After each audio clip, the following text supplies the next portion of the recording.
Indian premier લીગનું ગઈકાલે mini auction હતું અને આ ઓક્શનમાં ઓસ્ટ્રેલિયાના જે પ્લેયર્સ છે એ ફાવી ગયા છે, કારણ કે 3 પ્લેયર્સ મિચેલ સ્ટાર્ક કે પછી વાત કરીએ ટ્રેવિસ હેડ અને પેટ કમિન્સ, એમની પાછળ ફ્રેન્ચાઇઝીએ 55 કરોડની આજુબાજુનો ખર્ચો કર્યો છે. હવે આપને આ બધા પછી એક સવાલ થાય કે આટલા બધા મોંઘા ખેલાડીઓ જે મળે છે, હવે આમ એક મજાની વાત તમારી સાથે શેર કરું તો આઈપીએલની જે વિનિંગ પ્રાઇસ છે, જે ટીમ જીતે છે એને 20 કરોડ મળે છે અને મિચેલ સ્ટાર્ક કે જેમને એકલાને 24.75 કરોડમાં કોલકાતા નાઇટ રાઇડર્સે પોતાની ટીમમાં લીધા.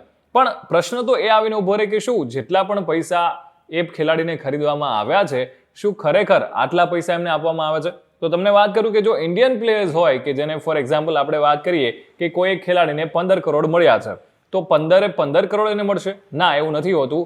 એમાં એમનો જે ઇન્કમ ટેક્સના સ્લેબમાં આવે છે એ સ્લેબમાં કટ થઈને બાકીની જે રકમ છે એ એમને મળે છે. અને જો ફોરેન પ્લેયર્સની વાત કરું તો એમના માટે જે ટેક્સેશન છે એના માટે મિનિમમ ક્રાઇટેરિયા એવો છે કે 182 દિવસ જો એ ખેલાડી છે એ ભારતમાં પ્રેઝન્ટ રહ્યા છે તો એમાંથી પછી ટેક્સેશન કટ થશે, અને જો 182 દિવસ એ ભારતમાં નથી રહેતા તો એમને કોઈ સ્લેબ લાગુ પડતો નથી. વધુ વિડીયો જોવા માટે ફોલો કરો વાઇબ્સ ઓફ ઇન્ડિયા.